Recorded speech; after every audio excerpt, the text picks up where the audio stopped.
welcome to yet another episode of Situation Report on Live TV.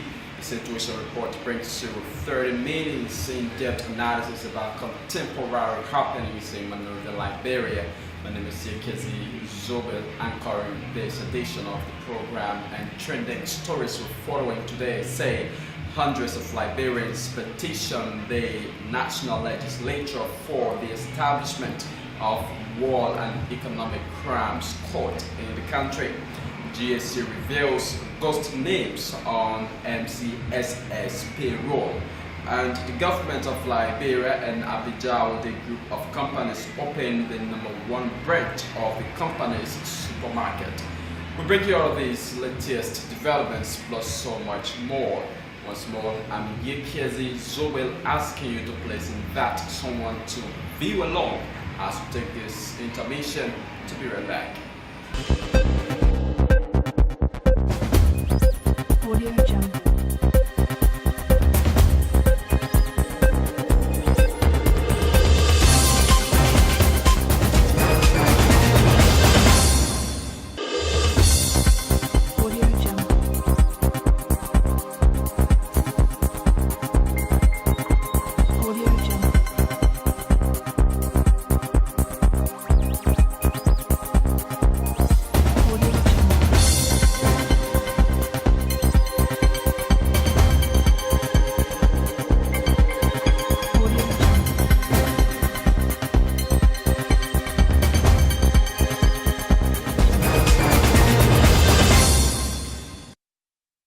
Yo, LIB Africa, what's up? It's your boy Cozy Kamikaze, aka the King of Liberia. You in tune to the hottest show right now, Light TV.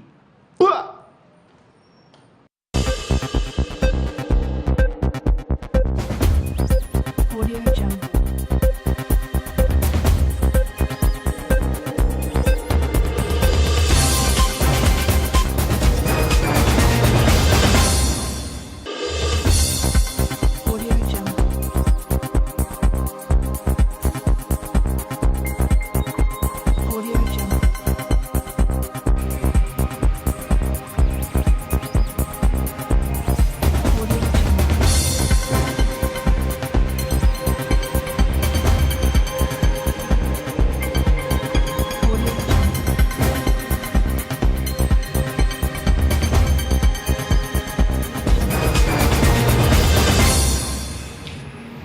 Welcome back to the program, and many thanks for rejoining us.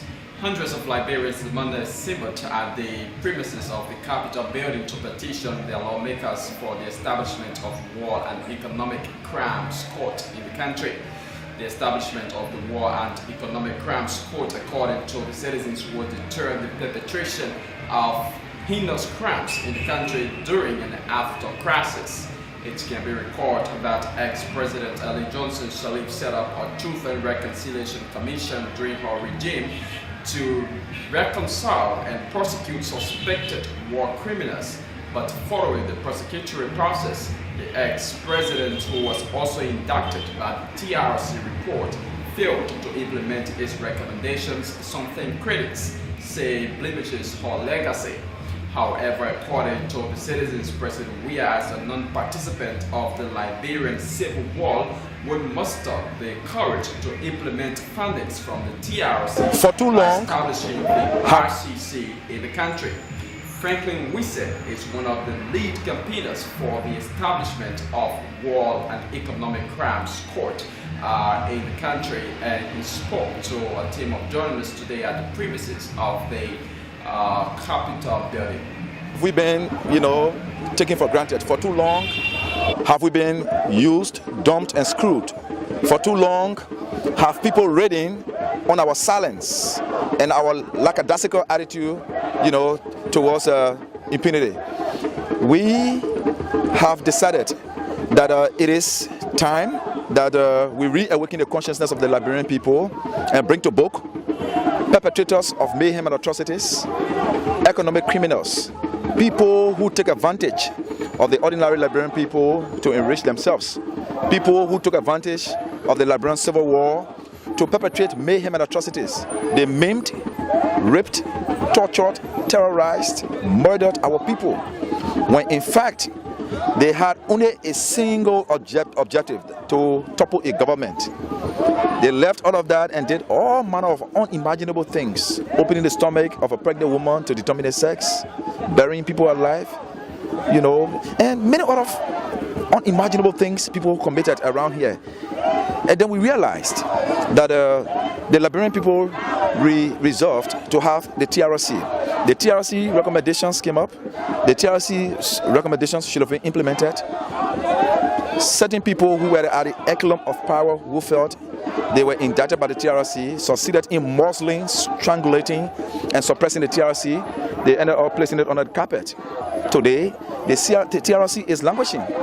And we are saying then, what happens to those people who committed these acts? Some of them are in high public offices here. Madam Salif said in her departure statement that two things challenged her legacy. She spoke of her inability to win the fight against corruption, and then she spoke of reconciliation. So we expect this government that produces a leader who is believed to have no hand in the bloodletting and the economic crimes that were committed in this country. He devoted his time, his personal resources to lifting this country, who gave heed to this call for justice. Today we've come to petition the legislature to enact into law the establishment of a war and economic crimes court in Liberia. Well, also speaking at the premises of the Capitol building prior to the presentation of the petition, Mr. Foley Herrings, one of the lead campaigners for the establishment of economic and war crime court in the country, expressed confidence in achieving the goal of the group of citizens. Mr. Herrings also maintained that perpetrators of war crimes and crimes against humanity must be prosecuted. This is a call for justice, and as we keep saying, we have come a long way as a nation, and we need to put an end to this culture of impunity. So we are making this call to the lawmakers, calling on them to establish a war and economic crimes court in Liberia. As you are aware, the TRC report been in the House for about 9 years, since 2009, June 30th. So we're saying they, in their own might, cannot implement the TRC recommendations. The only way the TRC recommendation can be implemented is through the justice system. And they are under obligation to form subordinate courts. So we are calling upon them, as per Article 34E, to do their constitutional duty to establish this court for the establishment of war and economic crimes court, so that Liberia, as a nation, can be able to try those that committed all these atrocities in this country over the years. So this is a call, and this is our call to the lawmakers, and that's why we are here today. CDC, at the time, for 12 years, they ran a campaign calling for justice. And that was even one of the major campaign messages they used during the 2014 senatorial election for President Weah then. And we're saying, if for 12 years you spoke about justice, what stops you from implementing justice when you take power? 2004, President Weah is also on record for saying the only way we can solve this issue of impunity and to punish those who put guns into the hands of the kids is to have the war crime court established. 14 years after, that call is still a good cause, and that's why he's in the right position. He's the right person to implement such. So we're calling on the president to use the wisdom and encourage the guys to support this. And we came directly to the lawmakers. Tomorrow the president will receive a copy of the petition and the signatures of all the 10,600 plus persons that we brought. He's going to receive a copy as well. And we're going to make sure that this message goes to all diplomatic offices in Liberia, the U.S. Embassy, the United Nations, the ECOWAS, the EU, the British Embassy, the Chinese Embassy, and so forth, so that they can be on record that Liberians are calling for this. And this is a cause that we must all support, because it is high time that we Liberians push for this call for justice. The War Crime Code, the establishment of the War Crime Code has several benefits. The first thing, no good investor wants to invest in a country where they know that the culture of impunity is a norm. Every good investor wants to work in an environment where they know that if crimes are committed, they can have their day in court and things can be done properly. And the international community will also even trust you to work with you better and even give you the support and also bring economic boom and also help to also the issue of reconciliation that we're struggling with today is something that we're going to achieve on a larger note, because people walking on the street and you cannot even find food to eat or pay your children's school fees. And you imagine a person that practically care your mother, that should have been there, or your father should have been there to give you a good foundation. You see them riding big cars and making decisions for you. Those are things that people don't accept easily. So the trauma and the frustration that we work with on a daily basis, we will see a genuine reconciliation. The reason why Madam Salif failed in reconciliation in 12 years is because no justice. The reason why corruption continued in 12 years is because no justice. Because in 1980, 13 persons were executed in the name of rampant corruption. The Samuel Doe government became more corrupt than the government it toppled. Charles Taylor took over, he brought the war in 1989. And one thing, I take this also as a personal stuff, because the war started on my birthday, my 10th birthday. And I was denied a good birthday, and I was denied a good Christmas that year. So it's a personal stuff to me as well. So this is something that we want to drive through to push. And we live in refugee camps as citizens of Liberia. We understood how we went and through the different struggles. So these are things that were. Charles Taylor government was more corrupt than Samuel Doe government. He also waged the war due to the same corruption and poor living standard of Liberians. Madam Salif also, a government was more corrupt than Charles Taylor government. So you see the culture of impunity keep going, and government after government becoming more corrupt than the government they succeed. Then you know that corruption problem is not solved by the barrels of the gun. Ms. Phoebe Herons, a lead campaigner for the establishment of the International Criminal Court in Liberia. They're speaking today at the premises of the Capitol building, that's the National Legislature. Well, for their part, ordinary campaigners for the establishment of the International Criminal Court in the country told journalists the necessity for establishing the court. Here today because justice is necessary in order to have this country emancipated. So I'm here because I want justice. There is no specific time that is needed for justice. Justice comes anytime. In fact, it can even be 100 years. It can even be 200 years. The fact is justice will always have to come. So it doesn't matter whether justice went and spent time or whether justice are not being around. That doesn't matter. But I'm here for justice. For the justice that we see those who are parentless, those who are childless, childrenless, those today who are amputated, those who went visually impaired as a result of the war, like me standing here. I am talking about the perpetrators of those heinous crimes that saw people like us to be where we are. I'm talking about those perpetrators. I was affected how? I was affected in the sense that when I was nearing visually impaired during the Civil War crisis, when the war was coming, the doctor prescribed that I should have gone for my operation in 1990 because by then I was a kid coming up. So they advised that I wouldn't remain the way I was for the operation because the operation was indeed a major one. Now, the year that we were waiting for the operation, that was the time the senseless war came. And as a result of that, we fled for our lives in the bushes, running from one place to another until the time for the operation elapsed. Those that were supposed to perform the operation left the country. So how do you think I would have been operated on by then? So it led to me being visually impaired. It is never too late to prosecute. I mean, we are seeing crime that have occurred 10, 20, 50, 60 years. And once the suspect are still alive, justice is a must. So that's why we are here to petition the legislature to bring all of the warlords to justice. Those are people, our country back here, our people, our relatives, our citizens. We want them to be brought to justice. Some are in government, some are lawmakers, some are former officials. We definitely want them to face justice. Once they are alive, they should be able to go through some sort of justice, and that's what we want. So many things are happening in Liberia that we thought were never going to happen. I don't think we ever believed that George Weah was going to be president.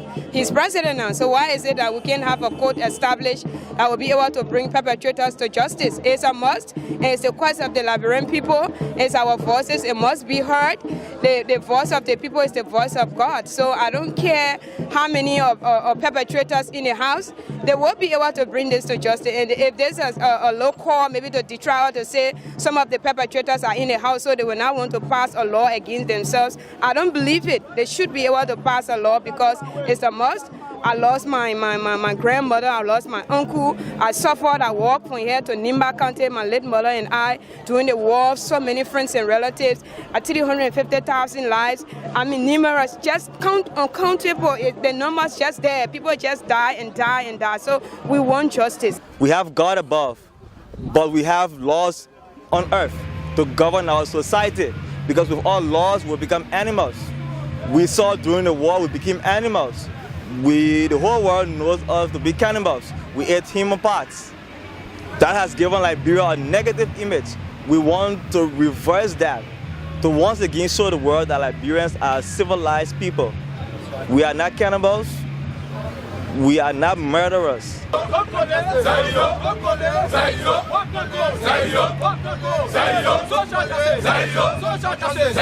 Well, receiving the petition, Babalu County District Number 1 Representative Okmaka Stroll at the premises of the legislature thanked the group of citizens for the petition and promised to have it presented to the appropriate authority of the legislature. The representative was also accepted the petition alongside Montserrat County District Number 1 Representative. Well, if you just joined us, it's a reminder that you view a situation report on Light TV. It's 30 minutes comprehensive presentation of all of the major current events about Monrovia, Liberia. My name is Yekezi Jobel, your presenter, and major stories we following today say hundreds of Liberians petitioned the national legislature for the establishment of war and economic crimes court in the country. GSC reveals ghost names on MCSSP role, and the government and Abijaudi group of companies opened the number 1 branch of companies supermarket. At this juncture, I would like to take a break to be right back with the rest of our developments. Audio Jungle.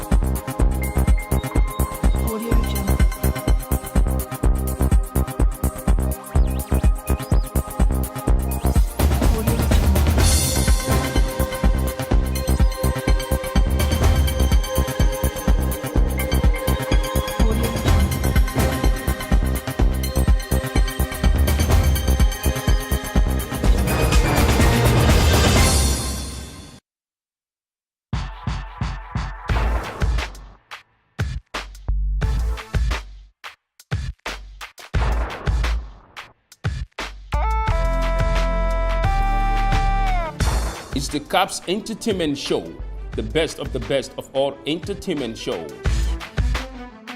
Get all the latest gossip and entertainment news of what's trending in the world of Liberian entertainment.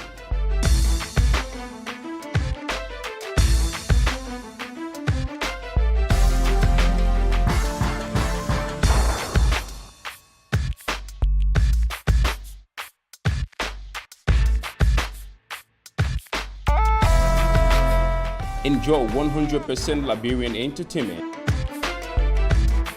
on Caps every Friday at 8 p.m. with Paul and Jojo live only on Light Television. The Dominion Christian Fellowship Center, Asa Winger Global Ministry, Claratown Branch. Dominion, a true Bible-believing church, where we speak nothing but the truth. Although you are lying, God has another plan for your life. At the Dominion Christian Fellowship Center, we show you the way to true salvation, deliverance, and miracle. If they're not concerned about improving your life, moving your life to the next level, but rather for you to be used under that roof as an instrument of destruction, they're not happy.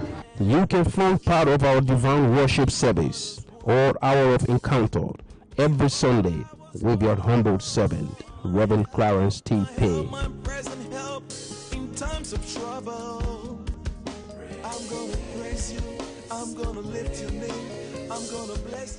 Yes, it's a back-to-school offer. Case Corner returns to your TV screen on Light TV. Case Corner brings together children between the ages of 5 to 12 years. This program is geared towards teaching children through exciting educational activities with fun. Case Corner also offers children the opportunity to participate in group presentations, setting the platform for aspiring future careers. Registration is in progress and will be done on first-come, first-served basis. Registration is free with new and interesting features, poems, a recitation, Bible verses, games, and story time with Auntie Louisa. For contact, please contact us at email broadcastlight@gmail.com or call 0770-142-765 or 0886-529-605. Better still, 0777-533-850. Aidez-moi, aidez-moi, dis-moi, Tonia, Hamon soit bodile, aidez-moi, Tonia, I want to black room. I do the white too, station there, Light TV, a bit of the pepper na unine, only had it to them, it to Numonata, at the Jenny Betty would take low in a kebi, in a power with Daddy, dead double Janity, Light TV. Koredeajo a bit on the name Oppo TV Glow at the take up 130 Light TV, not you dead do, not in you do, and a damn necklace, and no attend no actually at the multi back low, but D, but did the gel, use one Oppo, Tikani Tonya, aye, Liberia, no yamo.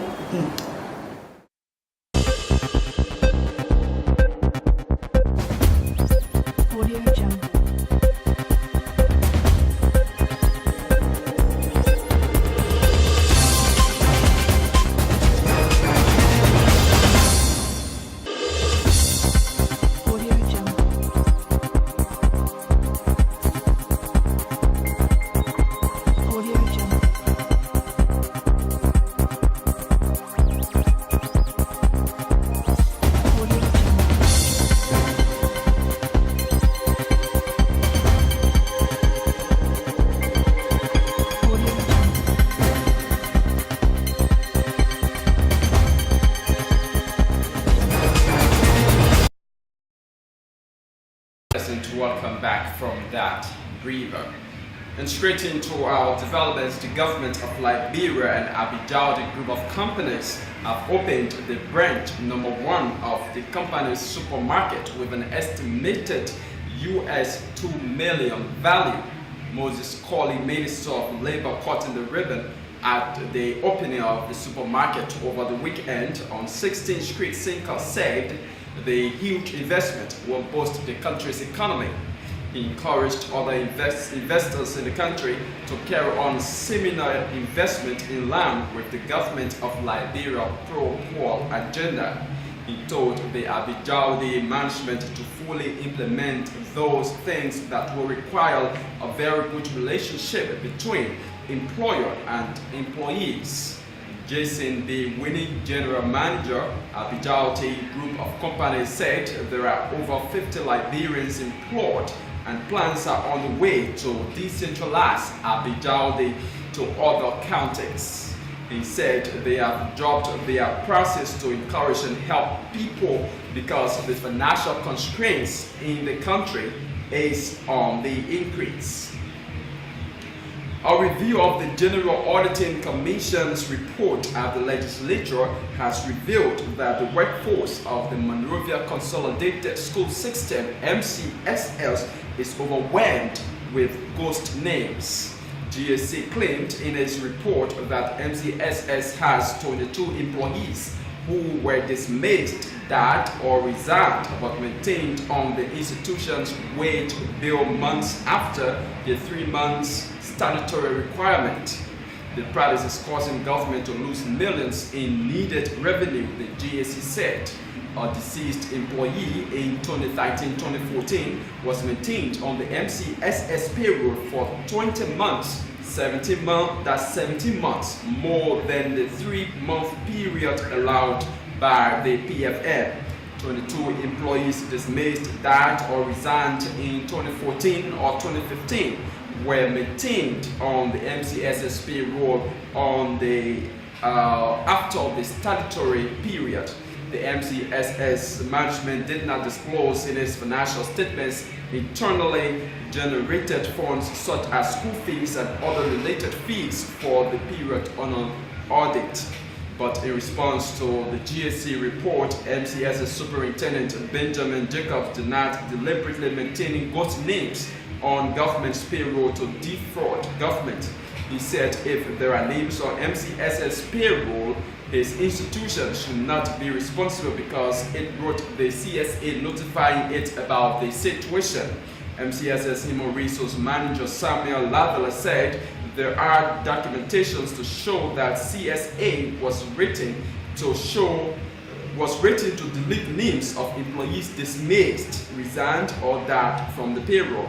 The legislature's Joint Committee on Public Account, PAC, has rescheduled public hearing for the Monrovia Consolidated School 60 MCSS to return Wednesday along with authorities of the Civic Service Agency, CSA, to explain what was unfolding. Well, viewers, that's all the time we have for you on this episode of Situation Report. But before leaving you, let's recap major stories we've been pursuing. Hundreds of Liberians petitioned the National Legislature for the establishment of war and economic crimes court in the country. GSC reveals ghost names on the payroll of the Monrovia Consolidated School System. And the government of Liberia and Abijaudi group of companies opened the #1 branch of the company's supermarket.